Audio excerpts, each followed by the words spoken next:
Hi, I'm Dr. Jeff Langmaid with Research That Matters TV. You turn your head or bend down to lift something and crack. What is it? Did you injure something? The first time that happens, it can be terrifying. Well, you don't need to worry. That cracking sound is probably not a broken bone. Typically occurs when the facet joints or knuckles of your spinal column, and it's completely normal. Your facet joints are designed to help your spine move through a full range of motion. The facets are little joints on the back side of your spine, similar to your knuckles. They have a small capsule around them, and they're lubricated and provide support. When a facet joint is stretched open, the gas within the joint is released, making a crunch or cracking sound. The release of gas is perfectly normal and happens because of the negative pressure in the joint. Sometimes adhesions can occur in the joint, making it painful to move.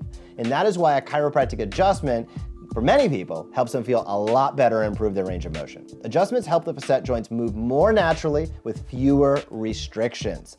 While many chiropractic techniques create a cracking or crunching type sound, not all do. Low-speed techniques also improve the motion of the facet joints, sometimes without any sound at all. And here's a tip to share with your friends. Stubborn headaches are frequently caused by irritated facet joints in your neck. If you know someone who suffers from headaches and works on a computer most of the day, their facet joints may be to blame. Share this video with them and let them know a chiropractic adjustment may be just what they need. I'll see you next week for another episode of Research That Matters TV.